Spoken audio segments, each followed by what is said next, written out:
प्यारे सज्जनों, आज के सत्संग में आप सभी का बहुत बहुत स्वागत है। आज के सत्संग में हम कर्मों पर बात करेंगे। कर्म फल क्या है? कलयुग में कर्मों का फल किसी को जल्दी तो किसी को देर से क्यों मिलता है? किस कर्म का फल दुखदायी होता है? क्या माता पिता के कर्मों का फल बच्चों को भी भोगना पड़ता है? गीता के अनुसार कर्म के कितने भेद होते हैं? मनुष्य के अच्छे कर्म क्या है और उसके अच्छे कर्मों का फल उसे कब मिलता है? तो आइए शुरू करते हैं आज का सत्संग। प्यारे सज्जनों, कर्मों का फल हर पल हमें मिलता रहता है, क्योंकि हर एक सांस के साथ जो कुछ भी घटित हो रहा है वो हमारे कर्मों का ही परिणाम है। कर्म के कारण ही हम सांस ले पा रहे हैं। आपकी जो सांस अभी अभी खत्म हो चुकी है वो आपके कर्म का ही परिणाम है। कर्म हमारी काया तो उसका फल हमारी परछाई है, और ये दोनों सदा साथ साथ ही रहते हैं। प्यारे सज्जनों, हमारा भाग्य हमारे कर्मों का ही फल है। जिन कर्मों को हमने अतीत में किया है या जो इस समय हम कर रहे हैं वो हमारे आने वाले कल का निर्धारण करेंगे। किसी ने सच ही कहा, वक्त से लड़ करके जो नसीब बदल दे, इंसान वही है जो अपनी तकदीर बदल दे। कल क्या होगा कभी न सोचो, क्या पता वक्त कल खुद अपनी तस्वीर बदल दे। प्यारे सज्जनों, इस दुनिया में दो तरह के इंसान रहते हैं। एक जो ये मानते हैं कि भाग्य वाग्य कुछ नहीं होता और वे कर्म की ही प्रधानता में विश्वास रखते हैं, और दूसरे वे लोग होते हैं जो भाग्यवादी होते हैं, यानी कि उनका किस्मत पर पूरा भरोसा होता है। उनका दृढ़ विश्वास होता है कि जो भाग्य में लिखा होगा वो होकर ही रहेगा। यानी इंसान कर्म और भाग्य की दो धुरियों के बीच घूमता रहता और अंततः दुनिया से अलविदा हो जाता। आज का युवा वर्ग भी यही सोचता है कि बिना कुछ किए ही उसे सब कुछ मिल जाए जो वो चाहता है, और अक्सर इसी बात पर बहस भी होती है कि आखिर कौन बड़ा है, भाग्य या कर्म। प्यारे सज्जनों, जब अर्जुन ने कुरुक्षेत्र में अपने स्वजनों से युद्ध के लिए अपने सामने खड़ा पाया तो उसका शरीर निस्तेज हो गया, हाथों से उसका धनुष छूट गया, प्राणहीन मनुष्य के समान वो धरती पर गिर पड़ा। तब भगवान श्री कृष्ण ने उसे गीता के कर्म ज्ञान का उपदेश दिया था। भगवत गीता में भगवान श्री कृष्ण अर्जुन से कर्म करने की ही बात कहते हैं, अर्जुन को कर्म करने का ही उपदेश देते हैं। भगवान श्री कृष्ण कहते हैं कि हे अर्जुन, राज्य तुम्हारे भाग्य में है या नहीं ये तो बाद की बात है, लेकिन युद्ध तो तुम्हें पहले लड़ना ही होगा, अर्थात कर्म तो तुम्हें करना ही होगा।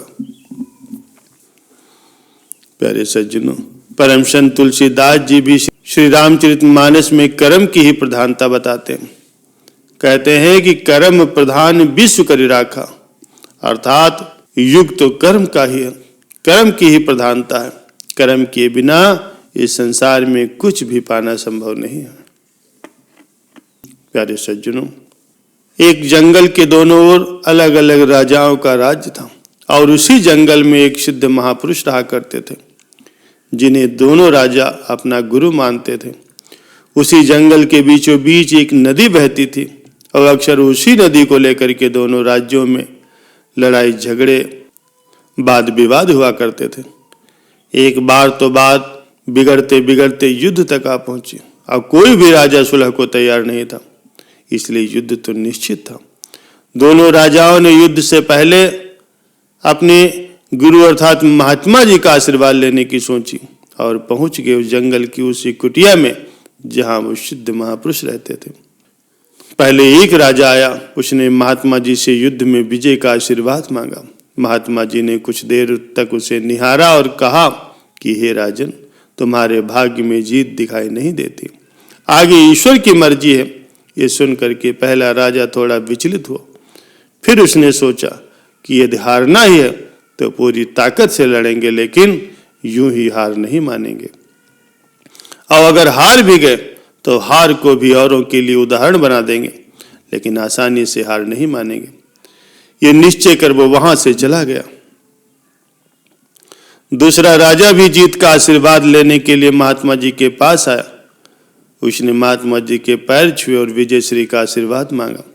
महात्मा जी ने उसे भी कुछ देर तक निहारा और कहा, बेटा भाग तो तुम्हारे ही साथ है। ये सुनकर के राजा तो खुशी से भर गया और वापस जाकर के निश्चिंत हो गया कि जैसे युद्ध उसने जीत ही लिया। अंततः युद्ध का दिन भी आ गया। दोनों सेनाएं एक दूसरे के सामने थी और युद्ध का बिगुल बज गया। युद्ध प्रारंभ हो चुका था। एक तरफ की सेना ये सोच करके लड़ रही थी कि चाहे किस्मत में हार भले ही हो, लेकिन हम हार नहीं मानेंगे। हम अपना सर्वश्रेष्ठ प्रदर्शन करेंगे, अपना सर्वस्व झोंक देंगे। और वहीं दूसरी तरफ की सेना ये निश्चित मानसिकता के साथ लड़ रही थी कि जीतना तो हमें ही है, तो घबराना कैसा। लड़ते लड़ते दूसरी सेना के राजा के घोड़े के पैर का नाल भी निकल गया और घोड़ा लड़खड़ाने लगा, लेकिन राजा ने ध्यान ही नहीं दिया, क्योंकि इसके दिमाग में एक ही बात चल रही थी कि जब जीत मेरे भाग्य में है तो फिर चिंता किस बात की। प्यारे सज्जनों, कुछ ही क्षणों की बाद दूसरे राजा का घोड़ा लड़खड़ा करके गिर गया, जिससे राजा भी जमीन पर गिर पड़ा और घायल हो गया और वो दुश्मनों के बीच गिर गया। पहले राजा के सैनिकों ने उसे बंधक बना लिया और उसे अपने राजा को सौंप दिया। युद्ध का निर्णय हो चुका था। युद्ध का परिणाम बिल्कुल महात्मा जी की भविष्यवाणी के उलट था। निर्णय के बाद महात्मा जी भी वहां पहुंचे। अब दोनों राजाओं को बड़ी जिज्ञासा हुई कि आखिर भाग का लेखा कैसे बदल गया।